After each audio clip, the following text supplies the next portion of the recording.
ಬ್ರೇಕ್ನ ಬಳಿಕ ಅಮರ ನೆನಪುಗಳು ವಿಶೇಷ ಕಾರ್ಯಕ್ರಮಕ್ಕೆ ಮತ್ತೆ ಸ್ವಾಗತ. ಅಂಬರೀಷ್ ಅವರನ್ನ ನಾಯಕನ ಸ್ಥಾನದಲ್ಲಿ ಗಟ್ಟಿಯಾಗಿ ಉಳಿಯುವಂತೆ ಮಾಡಿದ ಸಿನಿಮಾ ಚಕ್ರವ್ಯೂಹ. ಇದು ಮೂಲತಃ ಕತೆಗಾರ MD ಸುಂದರ್ ಅವರು ಮೋಹನ್ ಬಾಬು ಅವರಿಗಾಗಿ ತೆಲುಗು ಚಿತ್ರಕ್ಕಾಗಿ ಬರೆದ ಕಥೆಯಾಗಿತ್ತು.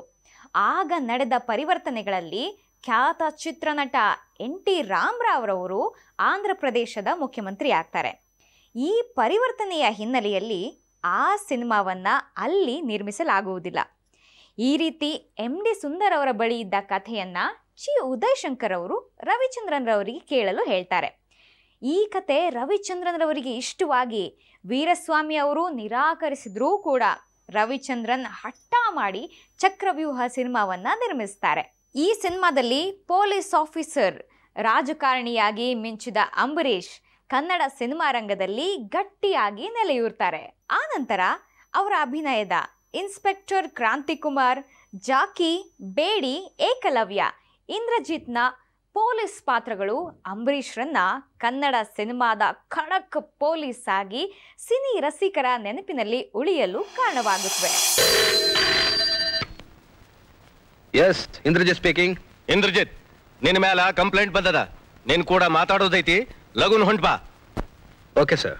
ಇಂದ್ರಜಿತ್, ನೀ ಇನ್ನ ಬಂದ್ 3-4 ದಿವಸ ಆಗಿಲ್ಲ, ಆಗ್ಲೇ ನೀನ್ ಹಕ್ಕಿಕತ್ ಶುರು ಮಾಡ್ದಿ ಹೌದಲ್ಲ? ನಿನ್ನ ಮೇಲೆ ಡಿಸಿಪ್ಲಿನರಿ ಆಕ್ಷನ್ ತಗೋಬೇಕಂತ ಮೇಲಿಂದ ಆರ್ಡರ್ ಬಂದೈತಿ. ಸರ್, ನಾನೇನ್ ಮಾಡಿದೆ ಅಂತ ನೀವು ಹೀಗೆ ಮಾತಾಡ್ತಿದ್ರ? ನಿನ್ ಏರಿಯಾಗೆ ಸಂಬಂಧ ಪಡೆದೇ ಇರೋ ಸಮಾಜ ಸೇವಕ ನರಸಿಂಹ ಮತ್ತು ಅವನ ಗೆಳೆಯರನ್ನ ಒಯ್ದು ಕಸ್ಟಡಿಯಾಗಿಟ್ಟಿ ಅಂತ. ಸುಳ್ಳು. ಯಾವ ಸುಳ್ಳು? ನಾ ಹೇಳೋದಾ ಇಲ್ಲ ನೀ ಮಾಡಕ್ ಹತ್ತಿರೋದ? ನೀವ್ ಹೇಳ್ತಿರೋದು.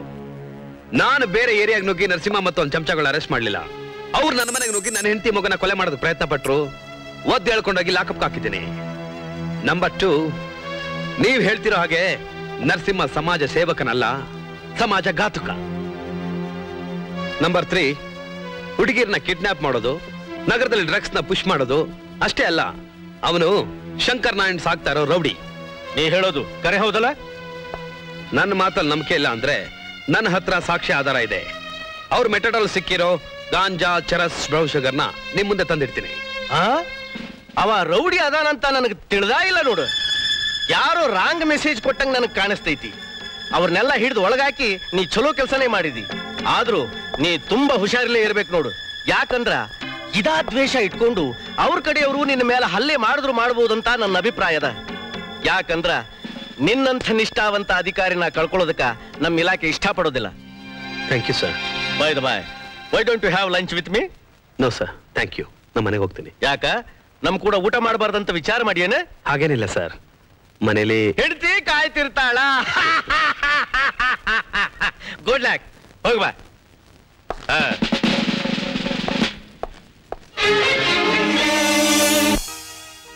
Good evening sir. Good evening Raja. ಬಾಬಾ ಬಾ, ಕೂತ್ಕೋ. ಆಶಾ, ಅಮ್ಮ ಹೇಗಿದ್ದಾರೆ? ಚೆನ್ನಾಗಿದ್ದಾರೆ sir. I am proud of you my boy. ನೀನ್ ಅಸಿಸ್ಟೆಂಟ್ ಕಮಿಷನರ್ ಆಫ್ ಪೊಲೀಸ್ ಆಗಿ ಬರ್ತಿರೋದು ನನಗೆ ತುಂಬಾ ಸಂತೋಷ ಆಗಿದೆ. ಆದ್ರೆ ನನಗೆ ಆಗ್ತಾ ಇಲ್ಲ ಸರ್.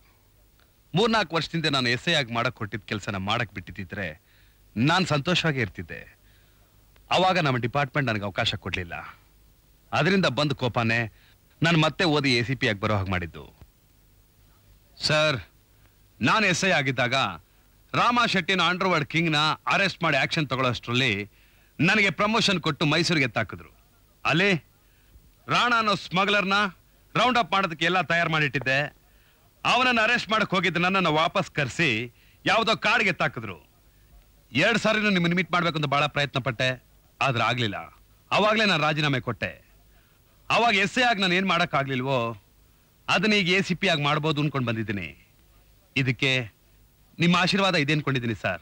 ಅಮರ್, ಈ ಕಥೆಗಳೆಲ್ಲ ನನಗೆ ಗೊತ್ತೇ ಇಲ್ಲ ಅಂತ ತಿಳ್ಕೊಂಡಿದ್ಯಾ? ಹಿಂದೆ 2 ಸಲ ನಿಮ್ ಬಿಕ್ಕಟ್ಟಿಗೆ ಸಿಕ್ಕಾಕೊಂಡಾಗ್ಲೂ ನಿನ್ನ ಟ್ರಾನ್ಸ್ಫರ್ ಮಾಡಿಸಿದ್ದು ಯಾವ ರಾಜಕಾರಣಿನೂ ಅಲ್ಲ, ಅಥವಾ ಆ ಗುಂಡಾಗಳೂ ಅಲ್ಲ. ನಿನ್ನ ಟ್ರಾನ್ಸ್ಫರ್ ಮಾಡಿಸಿದ್ದು ನಾನು. ಯಾಕೆ ಅಂತ ಕೇಳ್ತೀಯ? ಅಕಸ್ಮಾತ್ ಆವಾಗ ನೀನು ಅದೇ ಜಾಗದಲ್ಲೇ 1 ದಿವಸ ಇದ್ದಿದ್ರೆ ಇವತ್ತು ನಾನು ನಿನ್ನ ಈ ರೀತಿ ಜೀವಂತವಾಗಿ ನೋಡಕ್ ಆಗ್ತಿರ್ಲಿಲ್ಲ. ಅಮರ್, ಆ ಸಮಾಜ ಘಾತುಕರ ಹಿಂದೆ ಒಂದು ದೊಡ್ಡ ಸೈನ್ಯನೇ ಇದೆ.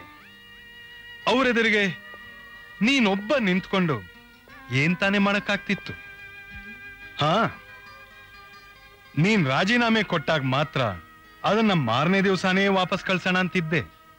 ಆದ್ರೆ ನಿನ್ನ ರಾಜೀನಾಮೆಗೆ ಕಾರಣ ನೀನು IPS ಎಕ್ಸಾಮಿನೇಷನ್ ಕೂತ್ಕೊಳ್ಳೋದು ಅಂತ ಗೊತ್ತಾದಾಗ ನಾನೇ ಸುಮ್ಮನಾದೆ.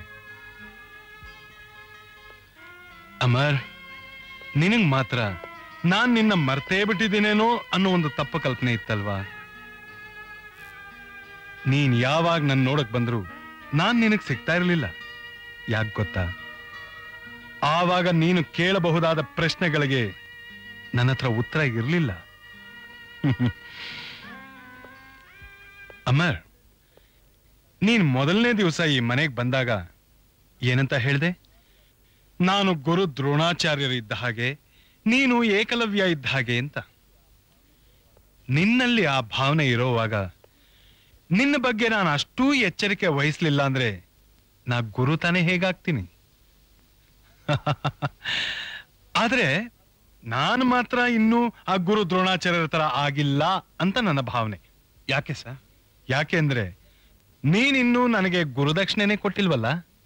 ಕೇಳಿ ಸರ್, ಈ ದಿವ್ಸಕ್ಕೋಸ್ಕರ ನಾನು ತುಂಬಾ ದಿನದಿಂದ ಕಾಯ್ತಾ ಇದ್ದೆ. ನೀವೇನ್ ಬೇಕಾದ್ರೂ ಕೇಳಿ, ನನ್ನ ಪ್ರಾಣ ಕೇಳಿದ್ರು ಕೊಡ್ತೀನಿ ಸರ್. ನಿಜವಾಗ್ಲೂ? ಸತ್ಯವಾಗ್ಲು ಸರ್. ಹಾಗಾದ್ರೆ ನೀನ್ ನನಗೋಸ್ಕರ 3 ಜನನ್ನ ಕೊಲ್ಬೇಕು. Are you joking sir? No. ಯಾಕೆ ಶಾಕ್ ಆಯ್ತಾ? ಒಬ್ಬ ಮನುಷ್ಯ ಇನ್ನೊಬ್ಬ ಮನುಷ್ಯನ ಕೊಲ್ಬೇಕಾದ್ರೆ ಏನಾದ್ರೂ ಬಲವಾದ ಕಾರಣ ಇರಬೇಕು. ಇದೇ ತಾನೇ ನೀನು ಯೋಚನೆ ಮಾಡ್ತಿರೋದು. ಅದಕ್ಕಿಂತ ಹೆಚ್ಚಾಗಿ ಇನ್ನೊಬ್ರು ಕೊಟ್ಟ ಮಾತು. ಕೊಲ್ಬೇಕಾಗಿರೋ 3 ಜನರಲ್ಲಿ ಇವನೇ ಮೊದಲನೇವನು.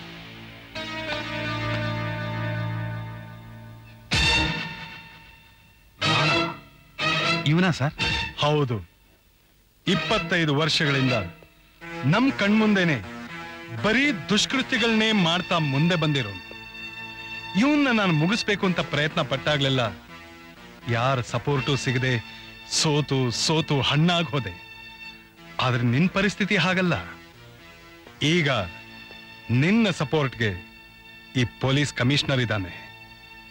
ಅಮರ್, ಇವನೀಗ ಇದೇ ಊರಲ್ಲೇ ಇದ್ದಾನೆ. ಇನ್ 3 ದಿವಸದಲ್ಲಿ ಇವನ್ ಕಥೆ ಮುಗಿಬೇಕು. ಸರ್, ನೀವು ಕೇಳ್ತಿರೋ ದಾಸ್ ಅನ್ನೋ ವ್ಯಕ್ತಿ 5 ಲಕ್ಷಕ್ಕೆ ಇನ್ಶೂರ್ ಮಾಡಿಸಿದ್ದಾರೆ. ಯಾರು? ನಮ್ಮ ಎಕ್ಸ್ ಮಿನಿಸ್ಟರ್ ದಿಗಂಬನವರಾ? ಇದ್ರೂ ಇರಬಹುದು. ಅವ್ರಿಗೂ ಈ ವಿಷಯ ಗೊತ್ತಿಲ್ಲ ಅಂತ ಕಾಣುತ್ತೆ. ಯಾಕೆಂದ್ರೆ ಇದುವರೆಗೂ ಯಾವ ಕ್ಲೈಮ್ ಅಪ್ಲಿಕೇಶನ್ ಬಂದಿಲ್ಲ. ಸರಿ, ಪೊಲೀಸಿಗೆ ತಿಳಿಸ್ತೆ ಈ ಕ್ಲೈಮ್ನ ಸೆಟಲ್ ಮಾಡಬೇಡಿ. ಅಕಸ್ಮಾತ್ ಈ ಪಾಲಿಸಿ ಬಗ್ಗೆ ಯಾರಾದ್ರೂ ವಿಚಾರಿಸಿದ್ರೆ ತಕ್ಷಣ ನಮ್ಗೆ ಇನ್ಫಾರ್ಮೇಶನ್ ಕೊಡಬೇಕು. Okay sir. Thank you. ಏನಂದ್ರಿ? ಕೊಲೆಯ ದಾಸು ಇನ್ಶೂರೆನ್ಸ್ ಪಾಲಿಸಿಲಿ ನಾಮಿನಿಯಾಗಿ ನನ್ನ ಹೆಸರು ಬರ್ತೀಯಣ್ಣ? ಹೌದು ಸರ್. ನೀವು ಬಂದು ಕ್ಲೈಮ್ ಮಾಡಲಿಲ್ಲ. ಈ 5 ಲಕ್ಷ ಏನ್ ಮಾಡಬೇಕು ಅಂತ ಗೊತ್ತಾಗ್ತಾ ಇಲ್ಲ. ಯಾರು ಬಂದು ಕ್ಲೈಮ್ ಮಾಡ್ತಾ ಇದ್ರೆ ಸರ್ಕಾರಕ್ಕೆ ಲಾಭ.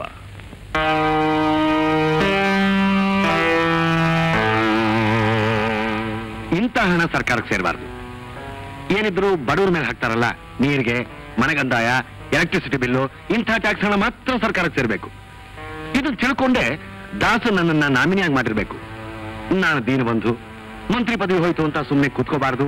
ನಾಳೆ ಎಲೆಕ್ಷನ್ ಬರುತ್ತೆ, ಹಣ ಖರ್ಚು ಮಾಡಬೇಕು, ನಾನು ಮತ್ತೆ ಗೆಲ್ಲಬೇಕು, ಪುನಃ ಮಂತ್ರಿಯಾಗಿ ನಾನು ದೀನರ ಸೇವೆ ಮಾಡಬೇಕು ನೋಡಿ. ಅದಕ್ಕೆ ದೇವರೇ ಈ ಹಣ ಒದಗಿಸ್ಕೊಟ್ಯಾನೆ.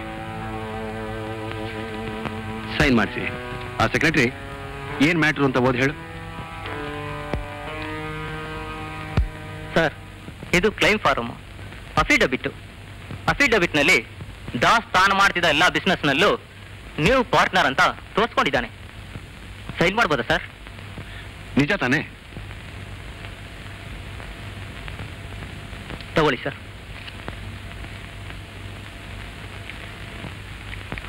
ಆದಷ್ಟು ಬೇಗ 5 ಲಕ್ಷ ಬರೋ ಹಾಗೆ ಮಾಡಿ. ಖಂಡಿತ ಬರುತ್ತೆ. ಮಿಸ್ಟರ್ ದಿಗಂಬೈನವರೇ, ಹಣ ಇಲ್ಲ ಅಂತಿರಲ್ಲ. ನೀವು ನಿಮ್ಮ ತಮ್ಮ ಆ ದಾಸ್ ಜೊತೆ ಸೇರ್ಕೊಂಡು ಕೋಟಾ ನೋಟ್ ಚಲಾವಣೆ ನಡೆಸ್ತಿದ್ರಲ್ಲ, ಆ ಹಣ ಎಲ್ಲ ಏನಾಯ್ತು? ಯಾರು ನೀನು? ಇನ್ಸ್ಪೆಕ್ಟರ್ ಕ್ರಾಂತಿ ಕುಮಾರ್. ಅಂದ್ರೆ ನನ್ನನ್ನು ಭ್ರಾಂತಿಗೊಳಿಸಿ ನನ್ನ ಹತ್ರ ರುಜು ಮಾಡಿಸ್ಕೊಂಡ್ಯಾ? ನಾನು ಮಾಜಿ ಮಂತ್ರಿ ಆಗಿರಬಹುದು, ಆದ್ರೆ ಪ್ರಜಾ ನಾಯಕ, ಪ್ರಜಾ ರಕ್ಷಕ, ದೀನಬಂಧು. ನೀನು ನನಗೆ ಮೋಸ ಮಾಡ್ತೀಯಾ? ಮೋಸ ಮಾಡ್ತಿರೋದು ನೀವು. ಪ್ರಜಾ ರಕ್ಷಕರ ಹೆಸರಿನಲ್ಲಿ ಪ್ರಜಾ ಭಕ್ಷಕರಾಗಿದ್ದೀರಾ. ದೀನಬಂಧುವಿನ ಹೆಸರಿನಲ್ಲಿ ಬಡವರು ಶೋಷಣೆ ಮಾಡ್ತಿದ್ದೀರಾ, ಅವ್ರ ರಕ್ತ ಹಿಡ್ತಾ ಇದ್ದೀರಾ. ಅದು ನಿನಗೆ ಗೊತ್ತಿರಬಹುದು. ಆ ವಿಷಯ ಪ್ರಜೆಗಳು ಗೊತ್ತಾಗೋವರೆಗೂ ನಮ್ಗೆ ಯಾವ ಭಯಾನೂ ಇಲ್ಲ. ಅವ್ರು ಓಟ್ ಹಾಕ್ತಾನೇ ಇರ್ತಾರೆ. ನಾವು ಮಂತ್ರಿಗಳಾಗಿ ಪ್ರಜೆಗಳಿಂದ ಹೂನಾರ ಹಾಕಿಸ್ಕೊತಾನೇ ಇರ್ತೀವಿ. ಹಾಕ್ತಾರೆ. ಸಬ್ ಇನ್ಸ್ಪೆಕ್ಟರ್ ಜಯಂತ್ ಮರ್ಡರ್ ಕೇಸಿಂದ ತಪ್ಪಿಸ್ಕೊಳ್ಳೋದಕ್ಕೋಸ್ಕರ ಸರ್ಕಾರಿ ಹೆಲಿಕಾಪ್ಟರ್ ಉಪಯೋಗಿಸಿದ್ರಿ. ಕೋಟ ನಾವು ಚಲಾವಣೆ ಮಾಡ್ತಿದ್ದ ನಿಮ್ಮನ್ನು ಹಿಡಿಯಕ್ ಬಂದ ನನ್ನ ಕೈಯಿಂದ ತಪ್ಪಿಸ್ಕೊಳ್ಳೋದಕ್ಕೋಸ್ಕರ ವ್ಯಾನ್ ಮುಖಾಂತರ ಬಡಬಗ್ಗನ ಸಾಯಿಸ್ತೀರಿ. ಈ ವಿಷಯ ಎಲ್ಲ ತಿಳಿದ ಮೇಲೆ ಜನ ನಿಮ್ಗೆ ಹಾಕ್ತಾರೆ ಹೂವಿನ ಹಾರ ಅಲ್ಲ, ಚಪ್ಪಲಿ ಹಾರ. ಆಫ್ಟರ್ ಆಲ್ ನೀನೊಬ್ಬ ಇನ್ಸ್ಪೆಕ್ಟರ್, ನೀನೇನ್ ಮಾಡಬಲ್ಲೆ? ನನ್ನ ಆನೆನ ಸೊಳ್ಳೆ ಕಡ್ದ ಹಾಗೆ, ದೊಡ್ಡ ಪ್ರವಾಹದ ಎದುರು ಹುಲ್ಲು ಕಡ್ಡಿ ಎದುರಾಗಿ ನಿಂತ್ಕೊಂಡ ಹಾಗೆ. ಭೀಮಾರ್ಜುನರು ವೀರಾದಿ ವೀರರೇ ಆಗಿರಬಹುದು, ಆದ್ರೆ ಪಂದ್ಯದಲ್ಲಿ ಗೆದ್ದಿದ್ದು ಶಕುನಿನೇ. ಮರಿ ದಾಳ ಇನ್ನೂ ನನ್ನ ಕೈಯಲ್ಲೇ ಇದೆ. ನಾನು ಶಕುನಿ ಆಗಿ ನಿನ್ನ ವನವಾಸಕ್ಕೆ ಕಳಿಸ್ತೀನಿ. ಶಕುನಿ ಗೆದ್ದಿದ್ದು ಜೂಜಿನ ಪಂದ್ಯದಲ್ಲಿ, ಯುದ್ಧದಲ್ಲಿ ಸೋತ್ ಸತ್ತ. ಈಗ ನಿನಗೂ ಹಾಗೆ ಆಗುತ್ತೆ. ಮಿಸ್ಟರ್ ದಿಗಂಬರಯ್ಯ, ನನ್ನಿಂದ ಕಾನೂನು ಕೈಯಿಂದ ತಪ್ಪಿಸ್ಕೊಳ್ಳೋದಕ್ಕೆ ನೀನು ಮಾಡಬೇಕಾಗಿದ್ದ ಪ್ರಯತ್ನನೆಲ್ಲ ಮಾಡ್ತಾನೆ ಇರು. ನಾನು ಬರ್ತೀನಿ. ಅಮರ ನೆನಪು ವಿಶೇಷ ಕಾರ್ಯಕ್ರಮ ಮುಂದುವರಿಯುತ್ತೆ ಒಂದು ಚಿಕ್ಕ ವಿರಾಮದ ಬಳಿಕ.